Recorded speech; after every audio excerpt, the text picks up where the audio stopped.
So why exactly are we still chatting about the SNES or the Super Nintendo or the SNES as it's called in various regions? It is 2021 and that console came out a pretty darn long time ago.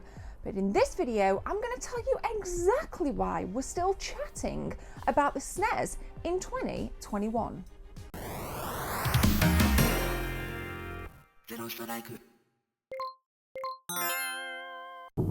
Stay calm. Concentrate on the screen. The Super Nintendo launched worldwide in the early 90s with a late launch in Japan of 1990. The SNES went on to dominate the first half of the 90s with phenomenal titles such as Super Mario World, F-Zero, Donkey Kong Country, Killer Instinct, and a hell of a lot more. Killer Instinct.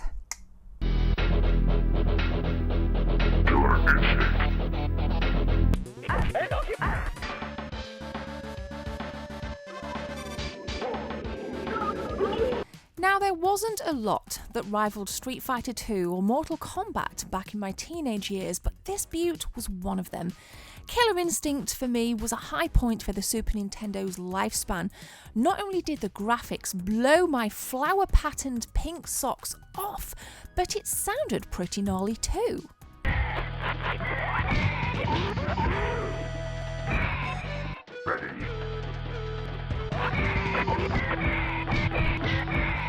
Finishing moves were Killer Instinct's answer to Mortal Kombat's fatalities. The moves were satisfying to execute, and they were nowhere near as brutal as the finishers in Midway's Mortal Kombat. The finishers here were perhaps a little bit more palatable to the harsher critics of video games back in the mid-90s.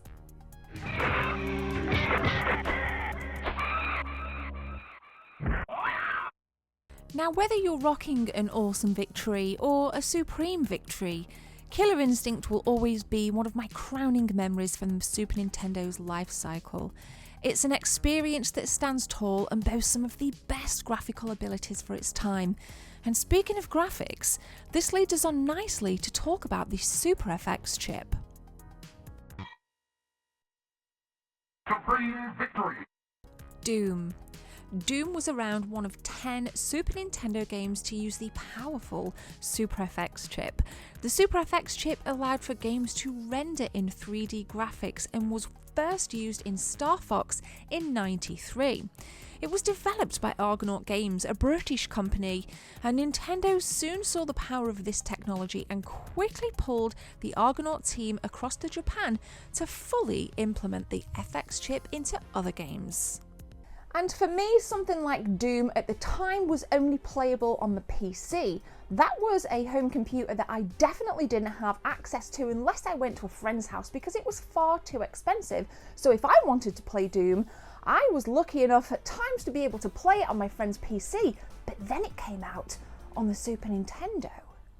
Whilst this may not be the best port of Doom, it was the mainstream way that I could play it back in the 90s.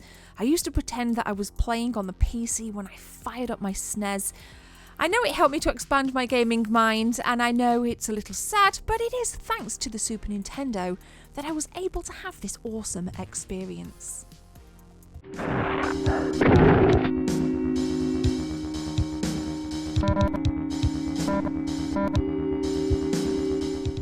It would be hard to talk about the Super Nintendo without talking about the 16-bit wars of the 90s, one of the most treasured and cherished memories of my school years, of being out with my friends climbing trees and still talking about this war between, is the Mega Drive better or is the Super Nintendo better? Somewhere on planet Earth, a scientist creates the ultimate machine. At last! A machine that will give him the power to journey into the Mega World. With thousands of colors, 16-bit graphic technology, and 10-channel mega stereo sound. The most advanced video game system in the universe. Yes! Mega Drive from Sega.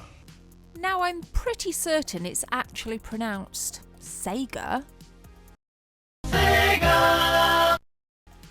Yeah, but anyway, the Sega Mega Drive was the Super Nintendo's opponent, and more specifically, it was Sonic vs Super Mario. That was the common argument that I would ravel myself up during school. But in 2021, it's about to place the joke to one side because that's all gone now. I love them both, but I cannot help but wonder the value of this argument in silently promoting each console. Imagine the parents listening into the conversations of their kids arguing which console was superior. If anything, it was a constant reminder that gaming was dominant, and they had better get themselves to Toys R Us in December ready for Christmas.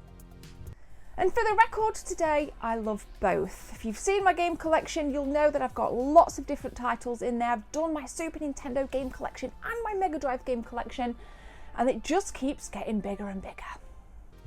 Now we're rewinding to 6 years ago when I had significantly more buckled teeth. I've since had an Invisalign on, but 6 years ago was also when I got my first North American Super Nintendo. Wow! I managed to find a boxed variant when I was over in the US with a bunch of exclusive North American games such as Super Mario RPG. Now for me, this is another fascinating side to collecting with the Super Nintendo. The different variations of boxes and different variations of exclusives is fascinating. The North American people also had the SNES Junior, which I later picked up around 4 years ago, so that's also pretty darn rad. And I remember seeing the NTSC or North American Super Nintendo for the first time and thinking, wow, why is it such a different console in terms of colour, in terms of looks? It really did strike a chord with me, but it really opened up doors for me to be able to want to collect as well as play the NTSC exclusives like Super Mario RPG World. Boxed Super Nintendo console variations. There are quite simply loads. I have ones from Germany, Ireland, the United States, and of course here in the United Kingdom. The Super Mario All-Stars package boasts a bright popping colour palette on the box which almost mimics the game case. This was my very first Super Nintendo variant. And it's the collector in me that would be encouraging you to get yourselves a North American Super Nintendo or the Super Nintendo Junior on the right hand side, because those exclusives are definitely worth it. Speaking of which, Super Mario RPG takes everything we love about a traditional Mario game and blends it in with a classic RPG style game. This is by no means a review of the game, but simply a special mention. Super Mario RPG is firmly in my game library as I bought it at the same time I bought my North American Super Nintendo. It's a wonderful example of an NTSC exclusive that's available to players in Europe should you own a converter or a North American SNES variant. Pretty neat if you ask me.